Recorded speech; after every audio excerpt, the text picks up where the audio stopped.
Hello everyone and welcome to episode 21 of the ECW 2014 Revival Series here on the channel, as it is the last CyberSlam before Hardcore Heaven. As this CyberSlam is going to be quite a big one. Main event, CM Punk, Kenta, obviously those two have their history, and it should be very, very fun to see how that plays out. There's also going to be a network title match where Tommy End is going to look to defend his championship successfully against Rhino, as after bouncing back, losing to Rob Van Dam at the start of this tournament, and looking to get a win back into, before he goes into Hardcore Heaven. Not exactly sure what his plans are yet. Is he going to take on somebody at Hardcore Heaven, or is he going to have an off week on the pay-per-view? It's tough to really tell. I want to keep a lot of things close to the chest, but at the same time, it's kind of unrealistic at the same time, because obviously, Hardcore Heaven is literally the next day, so you would assume everyone would know, but I wanted the focus to be on the CyberSlams for this week because of the tournament happening and whatnot. So that's really been the main focus, and I think that should be where the focus should be at instead of Hardcore Heaven. I know that's kind of weird. It's kind of ass backwards to what we usually do here on the ECW save, but I think for now, this is going to be the best plan of action for these CyberSlams for this week at least, and then maybe once we get we crown our first champion after the Brock Lesnar fiasco, we'll see what happens. Without further ado, let's run the show. As the first of two pre-show matches, Paige getting with Rampage. Just a little win for Paige there to get the crowd back on our side and get the win back on our side, as getting her momentum back rather, Jesus, as Paige beating Shaw Guerrero with the Rampage in 609, Shaw Guerrero with the 23, Paige with the 47, as next a nice little tag match for Rich Swann was just a little bit better. It's been really good, as Homicide and Caval of MVP's most violent players beat Rich Swann and Ricochet, as Caval gets the win with the Warriors Way in 9:35. Good stuff. Homicide with a 54, Caval with a 54, Ricochet with a 46.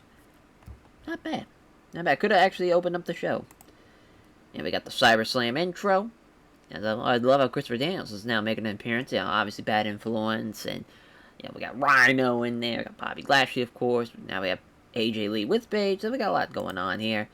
As to open up the show, we have a backstage promo. Raven, Sinister Minister, as Raven said, it was only a matter of time before you people could realize what I saw in Tommy Dreamer. I've been telling you all for years. Nobody believed me, but now you get to see the scum of the earth that he is. Enough about old news. Enough about Tommy Dreamer. Tommy End, this is his night. He's looking to beat Rhino, and he will. Thanks to the help of myself, the Sinister Minister.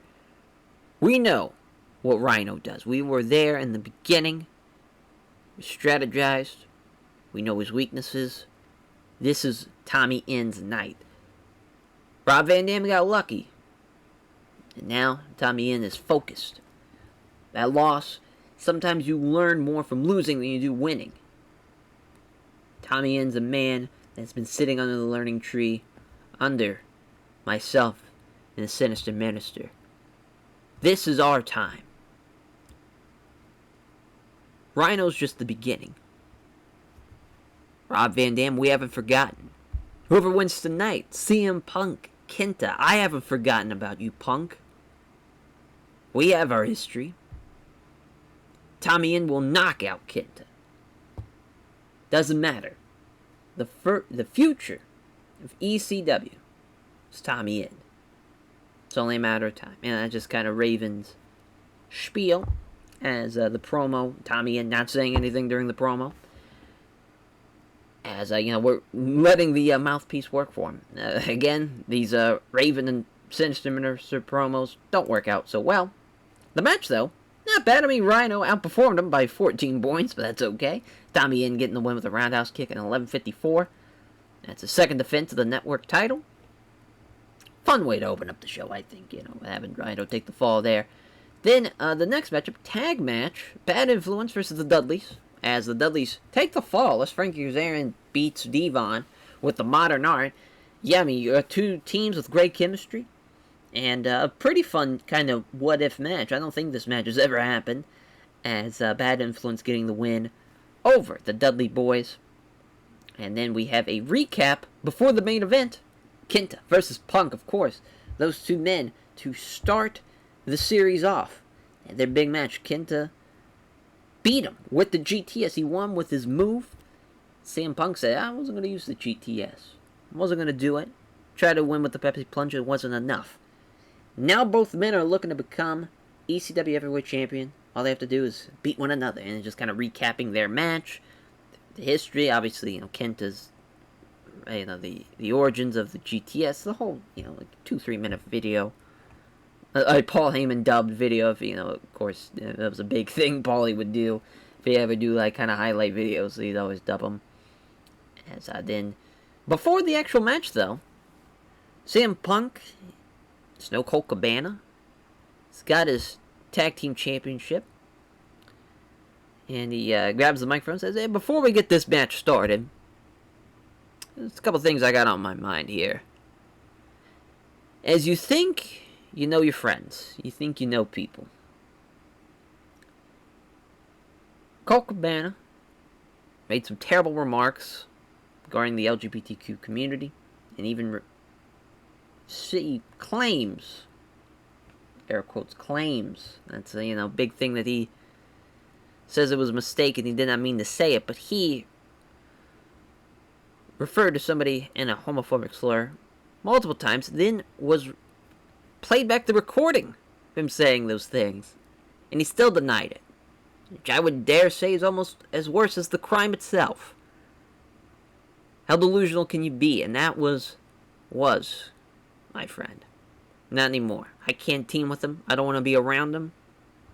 This ECW tag team title, it's not mine anymore. Throws it down. And he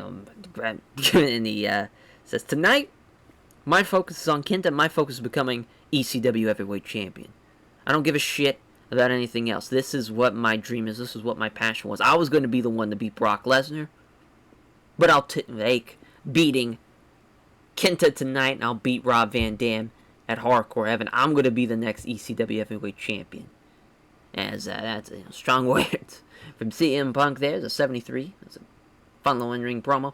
And the match itself is another 73. As Punk wins with the Pepsi Plunge. He Pepsi plunges Kenta in 13:36 too. So it doesn't go very long. Hard-hitting affair. They're trading some big shots. And Kenta goes to the GTS. Punk slips out of it. Welcome to Chicago, motherfucker. Into then the Pepsi Plunge.